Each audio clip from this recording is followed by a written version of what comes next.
Hi friends. So మన idioms చూద్దామా?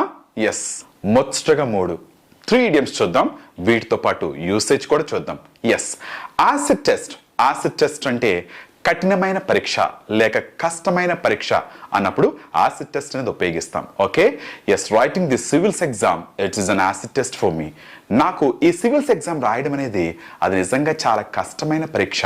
Okay, so అన్నప్పుడు ఉపయోగిస్తాం యాసిడ్ టెస్ట్. కష్టమైన పరీక్ష అన్నప్పుడు యాసిడ్ టెస్ట్ ఉపయోగిస్తాం. Second one, yes, busy as a bee. Busy as a bee అంటే దాని అర్థం ఏంటంటే తీరిక లేకుండా చాలా బిజీగా ఉన్నప్పుడు ఉపయోగించే మాట busy as a bee. Okay, ఒక వ్యక్తి ఆ పనుల్లో చాలా బిజీగా ఉన్నప్పుడు ఉపయోగిస్తాం he is as busy as a bee man. అతను ఎప్పుడు తీరిక లేకుండా ఏదో ఒకటి చేస్తూ ఉంటాడు. He is as busy as a bee. I'm not as busy as a be.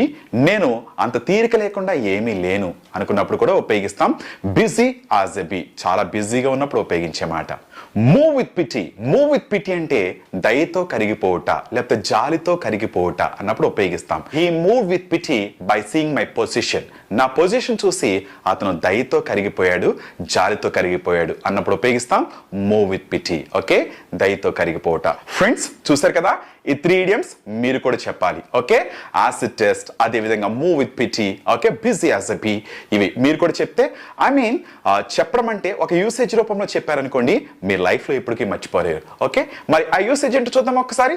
Yes, my friend has been preparing for civils exams for 5 years.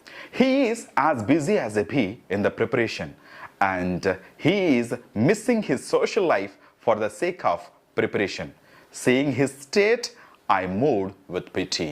Friends, చూసారు కదా, మరి మీరు కూడా ఈ విధంగా తయారు చేయండి. ఈ 3తో పాటు ఇంకొక యూసేజ్ తయారు చేయడానికి ట్రై చేయండి. ఎందుకంటే మీరు లైఫ్ అంతా కూడా గుర్తు పెట్టుకోవాలంటే ఈ యూసేజ్ ప్రకారం చేస్తే మీకు గుర్తుంటుంది. Okay, so thank you so much.